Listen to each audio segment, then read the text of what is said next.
The real India is in rural, ఊరు ప్రజలు. We say that India there is Bharat. ఒకరోజు ఫ్రస్ట్రేషన్లో లేచి ఉద్యోగం మానేస్తా వెళ్ళి మా ఊర్లో పొలంలో పని చేసుకుంటా అని అనుకునే బ్యాచ్లో నేను కూడా ఒకడిని. అంటే ఆల్రెడీ ఇప్పుడు ఉద్యోగం మానేసా అనుకోండి. బట్ ఈ వీడియో దాని గురించి కాదు. ఇండియాలో ఫార్మింగ్ని ఒక బిజినెస్ లాగా ఒక జాబ్ లాగా చేయాలనుకునే వాళ్ళకి నెక్స్ట్ 20 నిమిషాలు చాలా చాలా ఇంపార్టెంట్. మీ థాట్ ప్రాసెస్ మారిపోతుంది. సాఫ్ట్వేర్ వాళ్ళంతా ఫార్మింగ్ లోకి వస్తున్నారండి. పాపం ఏంటంటే వాళ్ళకి గ్రౌండ్ రియాలిటీ తెలియదు. ఇప్పుడు ఉన్న జనరేషన్కి కెమికల్ ఎప్పుడు పండదు కదా, ఇట్స్ సో న్యాచురల్ అనుకుంటాం మనం, because you haven't seen the other end.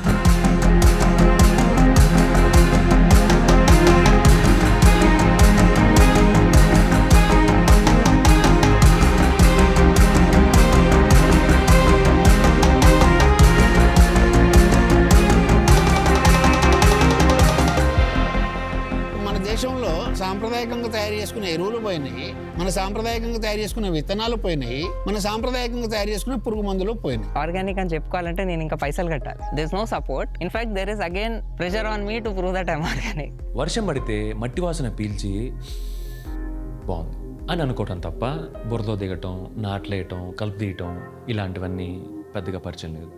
అందుకే ఆ ఎక్స్పీరియన్స్ వెతుక్కుంటూ వెళ్ళాను. ఇప్పుడు మీ అందరికి చూపిస్తున్నాను.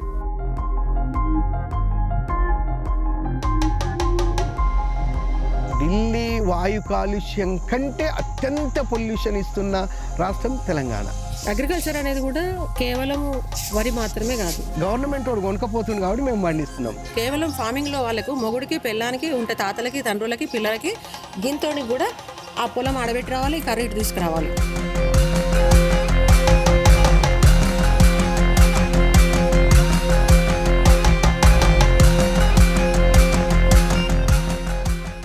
చదువుకున్న వాళ్ళు, ఉన్నత విద్యావంతులు, ఉద్యోగాలు చేసేవాళ్ళు, లక్షల ఉద్యోగాలు వచ్చి చేసేవాళ్ళు కూడా టక్కున దింపేసుకుంటారు కాయలు. పెళ్లి చేసుకోవాలనుకునే అమ్మాయి కూడా వ్యవసాయ పొలం ఉండాలని కోరుకుంటుంది, కానీ వ్యవసాయం చేయకూడదు. ఆడపిల్ల పెళ్లి చేయాలంటే ఒక ఎకరం అమ్మాలి. మరి రైతుకు చివరికి అన్ని పోయిన తర్వాత మిగిలేది ఏందయ్యా అని లెక్కేసుకుంటే కొంటు కట్టి సింకి చాట అంటారు. వాళ్ళ కుటుంబాలలో ఎవరైనా అగ్రికల్చర్ కోసం చచ్చిపోయారా అని అడగాలి. ఆయన ఇక్కడ బీటెక్ చదువుతుంటాడు, ఈవినింగ్ ర్యాపిడో నడిపించుకుంటుంటాడు. ప్రతి రైతుకు కూడా మేము ఇదే కంట చూశారు, మీరు మీ వస్తువులు మీరు అమ్ముకోండి. This is the harsh and beautiful state of farming. Harsh ఎందుకన్నానో మీకు తెలియంది కాదు, మీరు న్యూస్లో చూడండి కాదు, కానీ బ్యూటిఫుల్ ఎందుకన్నానో మీరు ఈ వీడియోలో చూస్తారు.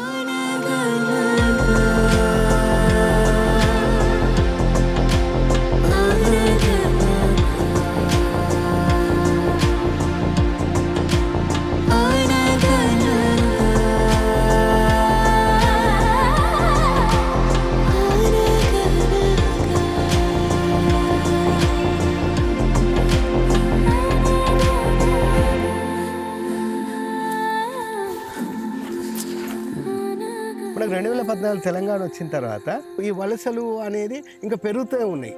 వలసలన్నీ వస్తాయి అనుకున్నాం.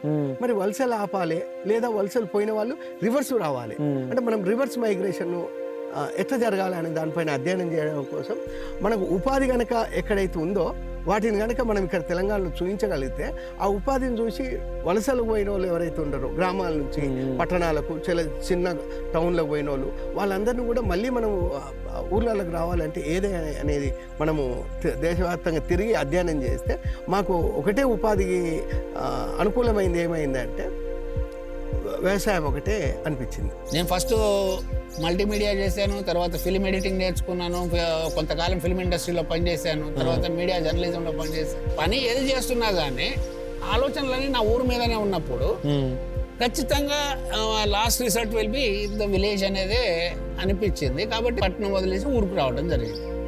అంటే వ్యవసాయం ఎంచుకోవడానికి కారణము ఊరి మీద ఉన్న ప్రేమ, ఊరు మీద ఉన్న ప్రేమ, రైతు మీద ఉన్న ప్రేమ, ఆ సమస్యకు పరిష్కారం వెతకాలనే లక్ష్యం. 18 సంవత్సరాల కింద వ్యవసాయంలోకి వచ్చి ఇప్పుడు మనం 18 years నుంచి మనం చేస్తున్నటువంటి ఫార్మింగ్లోకి వస్తాము అంటే ఈయన ఇంగ్లీష్ ఎంఏ ఇంగ్లీష్, ఆయనది French graduate, foreign language translate చేసుకుంటే డబ్బులు వస్తాయి, మీకు తెలియని విషయం కాదు. నాది MA/LLB, నేను డిజైనర్, నాకు బొటిక్ ఉన్నది. ఇట్లా కుట్టుకొని ఇట్లా వస్తే ఒక గంట సేపట్లో నాకు ఒక 1000 రూపాయలు వస్తాయి. అట్లా అది డబ్బులు సంపాదించడం కాదు, ఆయనకి ఇష్టం ఉన్నది వ్యవసాయం చేయాలని వచ్చినాము వ్యవసాయంలోకి. ఆయనకి నాకెందుకు ఇష్టం ఉన్నదంటే ఆయనకి ఇష్టం ఉన్నది కాబట్టి నాకు ఇష్టం ఉన్నది, నాకు ప్రత్యేకమైన ఇష్టం లేదు. వచ్చిన తర్వాత నాకు ఇష్టమైంది అది. సిటీలో వీఆర్ రూట్లెస్, మనం బేస్లెస్ ఉన్నాము. ఇక్కడ ఒక కనెక్షన్ లేదు, ఒక సంబంధం లేదు, ఒక ఎమోషనల్ అండర్స్టాండింగ్, రూటెడ్నెస్ బేసికలీ. స్థిరత్వం ఇది రావాలంటే you need some sort of లోతుకి వెళ్తేనే స్థిరత్వం వస్తుంది. You can't swim on the surface. So ఆ లోతు ఏదో ఒక దాంట్లో వెళ్ళాలి. And somehow working with nature has been one way. And within that knowingly unknowingly farming has been one way for me to go into that depth and connect with our own roots.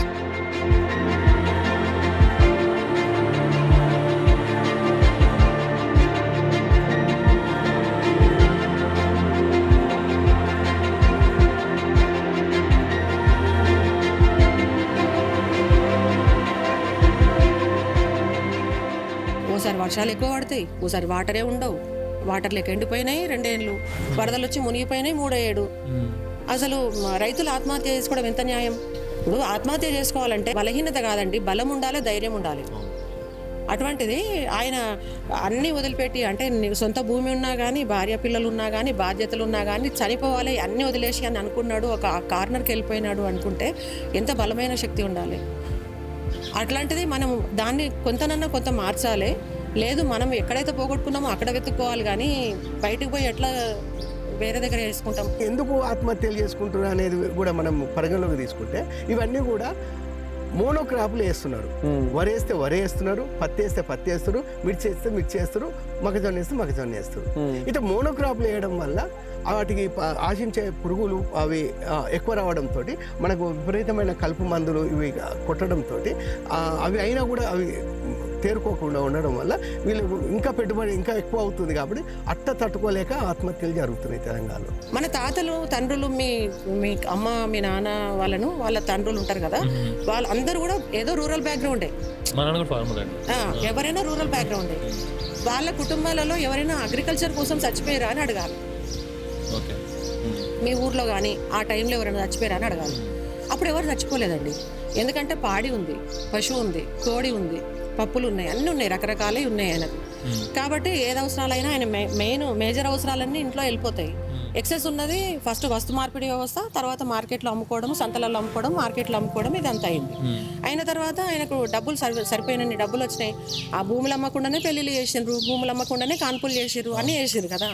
ఇప్పుడు మనము ఒక ఆడపిల్ల పెళ్ళి చేయాలంటే ఒక అమ్మాలి, లేదు ఒక ఇల్లు కట్టాలంటే ఒక ఎకరం అమ్మాలి. ఇప్పుడు ఎట్లా ఉంటుందంటే వ్యవసాయ కుటుంబాల్లో పిల్లోడు ఉన్నాడు అనుకుంటే పిల్ల దొరకడం కష్టం. పిల్లనిచ్చేవాడికి మళ్ళీ వ్యవసాయ పొలం ఉండాలని కోరుకుంటాడు. పెళ్లి చేసుకోవాలనుకునే అమ్మాయి కూడా వ్యవసాయ పొలం ఉండాలని కోరుకుంటుంది, కానీ వ్యవసాయం చేయకూడదు. మరి మన నోటికాడికి ముద్ద ఎట్లా వస్తుంది?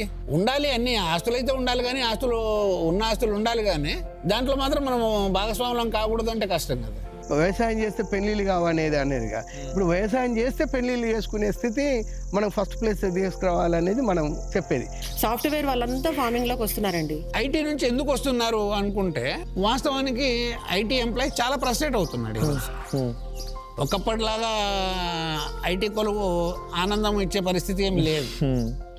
ఒకప్పుడు ఇంటికి క్యాబ్ వచ్చి తీసుకుపోయేది, తర్వాత బస్సు వచ్చి తీసుకుపోతుంది. ఇప్పుడు ఇంట్లో కూర్చొని చేయమని చెప్తున్నాడు. ఆ లావిడితోటి సరసాలు సలాపాలు ఆడే టైంలో కూడా వాడు కాల్ చేస్తే ఫోన్ ఎత్తాలి, మళ్ళీ కంప్యూటర్ ఆన్ చేసుకొని కూర్చోవాలి. సో పర్సనల్ లైఫ్ కోల్పోతున్నాడు, వ్యక్తిగత ప్రశాంతత కోల్పోతున్నాడు.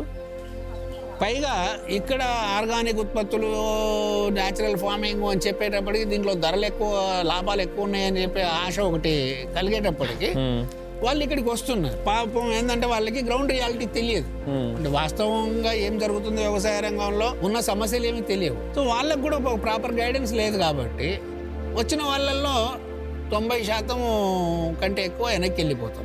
గట్టిగా నిలబడి ఈయన ఫలానా ఈయన నిలబడ్డాడు రైతు అని అనుకుంటే మీరు గమనించండి ఆయన ఏం చేస్తున్నాడు. వ్యవసాయం కంటే ఎక్కువ ఆయన మార్కెటింగ్ చేస్తున్నాడు. ఆ మార్కెటింగ్ చేసేట ఆయన బయట నిలబడుతున్నాడు. అది సోషల్ మీడియా కావచ్చు, యూట్యూబ్ ఛానలే కావచ్చు, అయితే ఫేస్బుక్కే కావచ్చు, ఇంకేదన్నా కావచ్చు. లేదు అనుకుంటే ఈయనలాగా నాలాగా పండించినటువంటి రైతులు తీసుకొచ్చి మీరు మార్కెటింగ్ చేసుకుంటుండొచ్చు. అంతే తప్ప మీరు పండించినటువంటి మీ పూర్తి పంటను మీరే పండించి, మీరే మార్కెట్ చేసుకొని, మీరే నిలబడి ఇట్లా సంపాదించండి అని చూపించండి. అది కదా కావాల్సింది. అంటే దీన్ని అంతా ఒక స్ట్రీమ్ లైన్ చేయాలి. వీళ్ళందరినీ, వ్యవసాయ రంగంలో ఉన్న వాళ్ళందరికీ అంటే ఒక విశ్వాసం కలిగించాలి. అంటే ఇది ఒక వ్యవస్థీకృతంగా జరగాలి, ఒకరిద్దరు మనుషులతో జరిగే పని కాదు.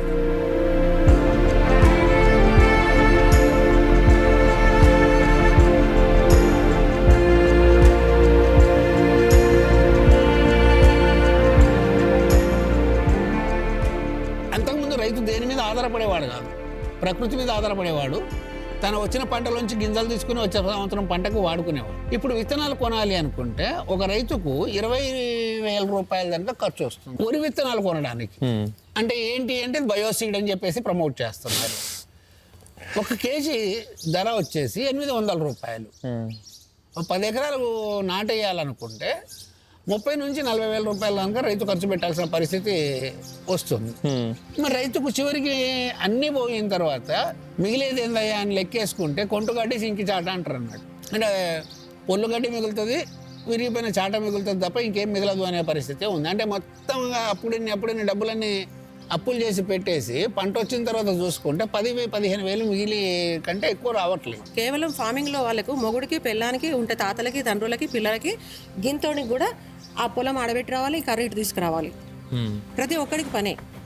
అంతమందికి ఆ 10,000 రూపాయలు మనం డిస్ట్రిబ్యూట్ చేస్తే 1,500 నుంచి 2,000 కూడా పడవు. 2,000 ఎట్లా? 6 నెలలకు 2,000, నెలకు 2,000 కూడా కాదు, 6 నెలలకు 2,000. అటువంటప్పుడు దాన్ని మనం ఏం చేయాలి? డబ్బులు చూపించాలి వ్యవసాయంలో. అంటే ఈ పరిస్థితిలో నుంచి వ్యవసాయం బాగుపడాలంటే ప్రధానంగా వ్యవసాయంలో పెట్టుబడి తగ్గాలి. ఎందుకంటే ఇప్పుడు విత్తనాన్ని రైతు బయట కొనుక్కొచ్చుకుంటున్నాడు, ఎరువులు బయట కొనుక్కొచ్చుకుంటున్నాడు, పురుగు మందులు బయట కొనుక్కొచ్చుకుంటున్నాడు. ఇవన్నీ అయ్యేటప్పటికి తనకి గిట్టుబాటు ఏమీ మిగలట్లేదు. ఇవన్నీ కనుక పాత పద్ధతిలో లాగా ఇక్కడే తన పొలంలో కనుక ఉత్పత్తి చేసుకుంటే పెట్టుబడి ఖర్చు తగ్గుతుంది.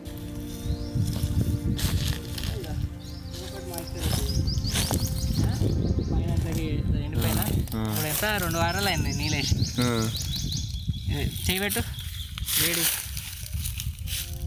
అది ఎండ కాదు, హీట్ జనరేట్ అవుతుంది లోపల. ఇంకా చేయబెడితే ఇంకా వేడి అవుతుంది. చూడు, దట్ ఈస్ ద ప్రాపర్ నీకు అసలు కాలుతుంది చెయ్యి. సో అది ఇంకా వేడితో నెగిటివ్ హార్మ్ఫుల్ బ్యాక్టీరియా చచ్చిపోతుంది, కలుపు విత్తనాలు చచ్చిపోతాయి, పాజిటివ్ బ్యాక్టీరియా ఉంటుంది. బెస్ట్ కంపోస్ట్ ఎరువు.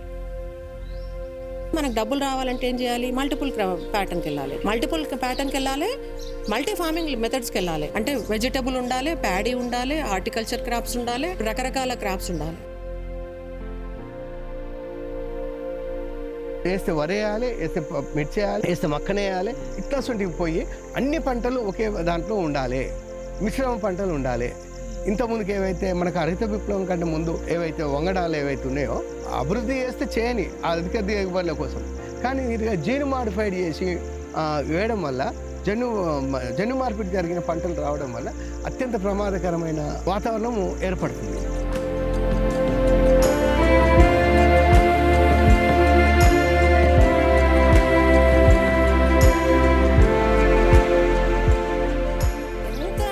పోష్ కమ్యూనిటీ అనుకుంటారు. బాగా చదువుకున్న వాళ్ళు, ఉన్నత విద్యావంతులు, ఉద్యోగాలు చేసేవాళ్ళు, లక్షల ఉద్యోగాలు వచ్చి చేసేవాళ్ళు కూడా టక్కున తెంపేసుకుంటారు కాయలు. మొన్న ఒక ఆవిడ ఇక్కడ తెంపేసింది. ఏంటమ్మా ఇక్కడ తెంపినావు అంటే, అయ్యో మీరు అక్కడ పెట్టారు కదా బోర్డు, ఆ బోర్డు ఇక్కడ పెట్టలేదు ఏంది అంటుంది అన్నమాట. ఇప్పుడు అక్కడ నా కాయ కాస్ట్ ఎంత మీరు చెప్పండి? ఫస్ట్ 1.5 ఇయర్ టైము, మళ్ళీ నెక్స్ట్ ఇయర్ 1 ఇయర్ పడుతుంది, మళ్ళీ కాయ రావాలంటే 2.5 సంవత్సరాల టైంను తిన్నాడు. ఈ కథ మీరు ఇక్కడ చూసారంటే ఈ కథ మీకు నచ్చే ఉంటుంది. ఇలాంటి ఇంకా బోల్డ్ అని కథలు మా ఛానల్లో ఉన్నాయి, వెళ్ళండి, ఎక్స్ప్లోర్ చేయండి, and please do subscribe. The real India is in rural, ur prajalu. We say that India, there is Bharat. So India is in cities, Bharat is in villages.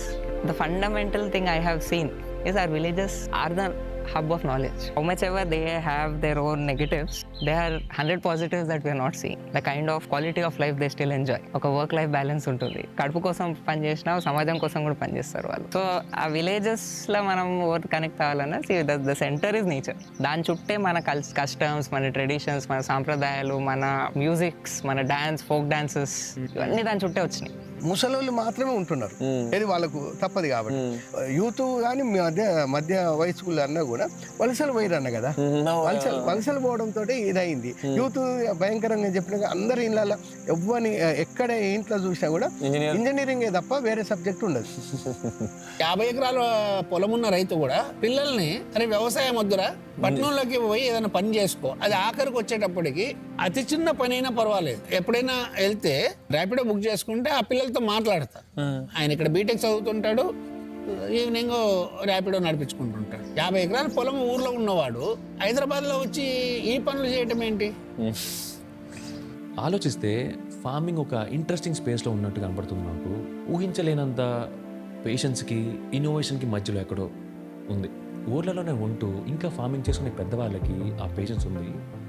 మరి దానికి కావాల్సిన ఇన్నోవేషన్ ఇచ్చే తోడు సిటీస్లోనే ఆగిపోతుందా? మన తెలుగులో సామెత ఉంది, రైతు బతుకు ఎప్పుడు కూడా 3 కోసి 6 ఎతకటము అంటారు. 6 కోసి 3 ఎతకడానికి సాధ్యమవుతుంది, కానీ 3 కోసి 6కి మాసికలు వేయటం అనేది సాధ్యం కాదు. సో రైతు ఎప్పుడు కూడా ఇదే పరిస్థితిలో ఉంటున్నాడు. దీనికి కారణం ఏంటి అని కనుక చూసినట్టయితే, ఒక సరుకును అమ్మాలనుకుంటే దాన్ని విప్లవాత్మకమైన ప్రచారం చేయాలి. అట్లా చేస్తేనే కొంటారు.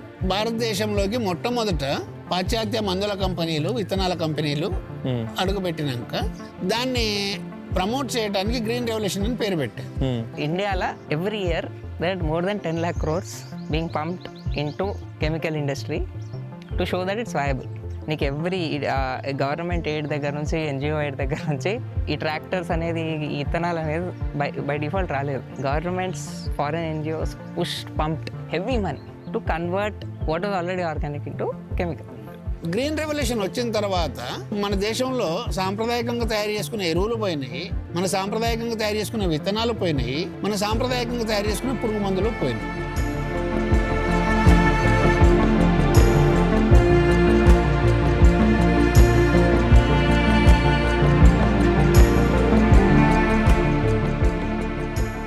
ఢిల్లీ వాయు కాలుష్యం కంటే అత్యంత పొల్యూషన్ ఇస్తున్న రాష్ట్రం తెలంగాణ. ఏ రకంగా అంటే అత్యధికంగా వరి పండించడం వల్ల ఈ DAP, యూరియా ఇలాంటివి వాడడంతో టాక్సిక్స్ విడుదల అవుతున్నాయి. అవన్నీ కూడా మనకు గాలిలో కలవడం వల్ల కనిపించకుండా పాయిజన్ అవుతుంది.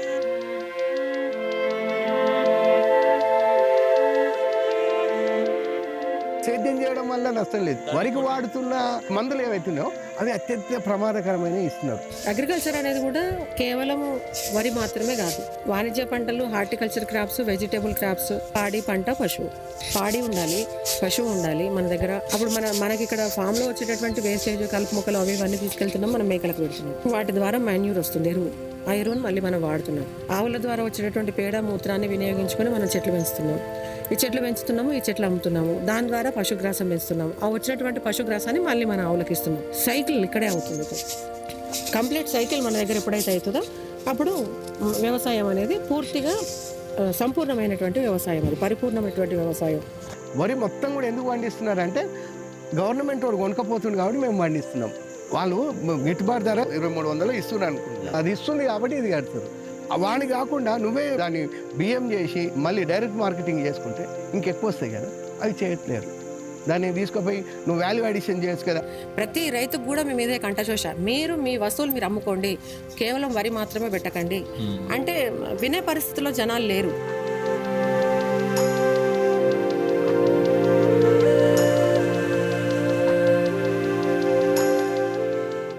ఇప్పుడు ఉన్న జనరేషన్కి కెమికల్ అయిపోయి పండదు కదా, ఇట్స్ సో న్యాచురల్ అనుకుంటాం మనం. Because we haven't seen the other end. 60 years, 70 years ago, there is a picture that is given to us.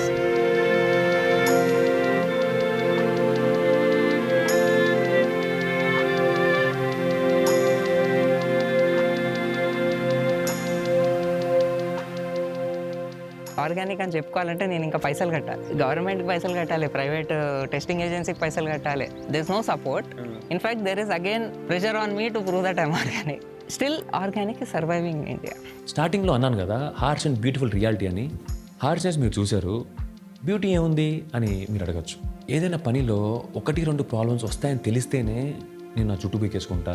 అలాంటిది కొన్ని hundreds of possibilities for failures ఉన్నా కూడా పొద్దున్నే లేచి మళ్ళీ పొలానికి వెళ్ళిపోతారు చూడండి, దాట్ ఈస్ బ్యూటిఫుల్. ఇన్ని ఛాలెంజెస్ మధ్యలో కూడా వాళ్ళు వ్యవసాయాన్ని వదలాలి అనుకోకపోవడం భూమితో వాళ్ళకున్న బ్యూటిఫుల్ రిలేషన్షిప్. బట్ ఈ ఛాలెంజ్ని యాక్సెప్ట్ చేయడానికి మనం రెడీగా ఉన్నామా? అంటే వ్యవసాయంలోకి వచ్చినందుకు రిగ్రెట్ ఏం ఎప్పుడు లేదు, చాలా సంతృప్తిగా ఉన్నా. అలాగే కొన్ని వందల మంది రైతులకి నేను అందుబాటులో ఉండగలుగుతున్నా, రైతులకి నేను చేసిన పని చెప్పగలుగుతున్నా. ఈ మార్గంలో వెళ్తే మనం ఒడ్డెక్కుతాము. ఎందుకంటే ఆ కమ్యూనిటీ నాది కాబట్టి, నా కమ్యూనిటీని నేను ఫార్మింగ్ కమ్యూనిటీ నేను ఓన్ చేసుకుంటున్నాను. అయ్యా మనం ఇట్లా చేసుకుందాము, ఈ పద్ధతిలో చేసుకుంటే మనము బాగుపడతామని చెప్తున్నాం. మేము పనిచేసే మెయిన్ సెగ్మెంట్స్ నేచర్లో ecology is the connecting thing అబ్బా. దాని అంటారు కొంచెం మట్టి ఇల్లుల మీద, మన ట్రెడిషనల్ మట్టి ఇల్లుల మీద, ఫార్మింగ్ మీద, రెండింటి మీద చేస్తాం. ఈ రెండు పిల్లలకు ఒక ఎక్స్పోజర్ లాగా ఇస్తాం. ఇప్పుడు ఉన్న వ్యవస్థలో ఏదైతే డిస్కనెక్ట్ బ్రెయిన్ వాషింగ్ అవుతుంది, వాళ్ళని దాని నుంచి బయటకు తీసుకొచ్చి కొంచెం ఒక కనెక్షన్, ఒక ఎన్వైరన్మెంటల్ కనెక్షన్ అన్న, how do show them where knowledge truly exist.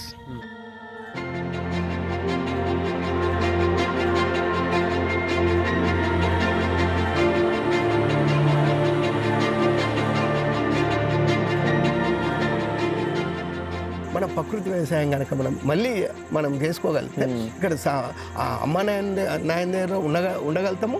అదే మరిగా ఆరోగ్యకరమైన తిండిని ఇవ్వగలుగుతాము. సమాజానికి కూడా నువ్వు ఆరోగ్యకరమైన తిండిని చేయించగలుగుతావు. ఎందుకంటే ఇప్పుడు ఎక్కడ చూసినా జీవనశైలికి సంబంధించిన మార్పులతోటే ఇవాళ క్యాన్సర్లు కానీ, కిడ్నీలు కానీ, లివర్లు కానీ, బీపీలు కానీ, థైరాయిడ్ కానీ, పీసీఓడి కానీ, షుగర్లు కానీ, ఇట్లా అన్నీ కూడా జీవనశైలికి సంబంధించిన రోగాలే. ఇవన్నీ కూడా మనం తినే తిండిని కనుక మార్చుకుంటే, మన ప్రకృతి సిద్ధంగా మనం పండించిన ఆహార పదార్థాలు కనుక తీసుకోగలిగితే ఈ జీవనశైలికి సంబంధించిన రోగాలు రావు. ఆటోమేటిక్గా మనం ఈ కార్పొరేట్ వైద్యాన్ని కూడా మనం పోకుండా ఉండగలం. వ్యవసాయం చేయాలనుకునే వాళ్ళు దాంట్లో ఫస్ట్ సెకండ్ ఇయర్ ఏం ఎక్స్పెక్ట్ చేయొద్దు. ఒకటి కొంత బ్యాక్ గట్టి సపోర్ట్ పెట్టుకోవాలి. చేసుకున్న దాన్ని ఓన్ మార్కెటింగ్ చేసుకోగలగాలి. మార్కెట్కి పోతే కనుక డబ్బులు రావు. ఎవరి ఫుడ్ వాళ్ళు తయారు చేసుకోవడం కోసం వ్యవసాయాన్ని అబ్జర్వ్ చేయాలంటే నేర్చుకోవాలనుకో. మనం బయట వాళ్ళకి ఫుడ్ ఇవ్వడం కోసం కాదు, మన ఇంట్లోకి మనకి ఏదైతే అవసరం ఉంటుందో మనం వేరే పనులు చేసుకుంటూ మన ఫుడ్ని మనమే తయారు చేసుకోవాలి. మానసికంగా, శారీరకంగా ఆరోగ్యంగా ఉంటా, సంతృప్తి నాకు దొరుకుతుంది అనే దాంతో రావాలి ఫస్ట్. ఓకే, ఇక్కడ లాభాలను అంచనా వేసుకొని రాకూడదు. మనం తిండిని కనుక మనం మార్చుకోగలిగితే మనం ప్రపంచాన్ని వెళ్ళినట్టు. నేను మీ జాస్తి, మీరు చూస్తున్నారు అనగనగా సీజన్ 2 తెలంగాణ. మళ్ళీ వచ్చే వారం ఇదే షోలో ఇక్కడే మళ్ళీ కలుద్దాం.